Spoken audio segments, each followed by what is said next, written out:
Tahukah kalian, Habib Soleh Tanggul mengobati putri Raja Saudi? Sayyid Alawi bin Abbas Al-Maliki Makkah adalah ulama besar yang jadi rujukan hampir semua ulama pada masanya.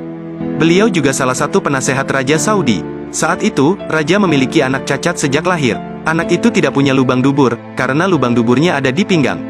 Tentu saja, sang Raja sudah datang ke pengobatan di mana saja, tapi hasilnya belum membuahkan hasil yang memuaskan. Akhirnya Sayyid Alawi menyarankan agar sang Raja mengundang seorang Habib penuh karomah dari Indonesia yang bernama Habib Soleh bin Musin Al-Hamid atau akrab disapa Habib Soleh Tanggul.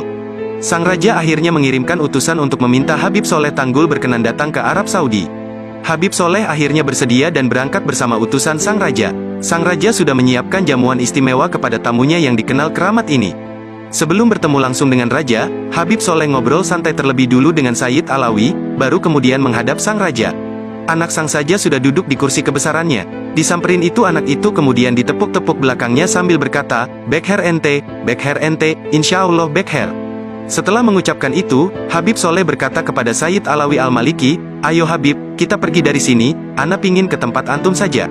Sang Raja Arab yang mendengar ucapan itu langsung berkata, "Ya Habib Alawi, inikah yang antum bilang Habib keramat itu? Tidak ada salam, tidak ada perbincangan, malah mau pergi begitu saja?"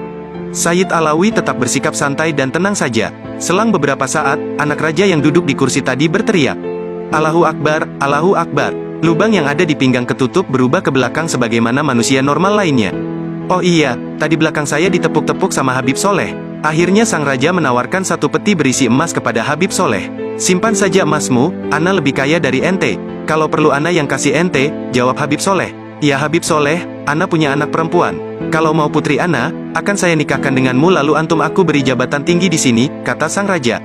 "Simpan saja putri ente, ana punya Syarifah di rumah. Ana gak butuh jabatan dari ente. Ana sudah punya jabatan dari Allah," jawab Habib Soleh. Mendengar pembicaraan ini, Sayyid Alawi Al-Maliki akhirnya menyarankan Habib Soleh agar mau menerima emas tadi.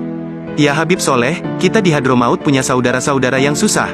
Ambil saja dan kasihkan kepada saudara-saudara kita di sana." Habib Soleh akhirnya menerima saran Sayyid Alawi. Kemudian hadiah itu dibagikan kepada saudara-saudara di Hadramaut. Karena kisah ini, Habib Soleh Tanggul di Hadramaut sana dikenal sebagai Habib paling kaya di Indonesia karena sering membantu saudara-saudara yang ada di Hadramaut. Nah, itulah sedikit karomah dari Habib Soleh Tanggul.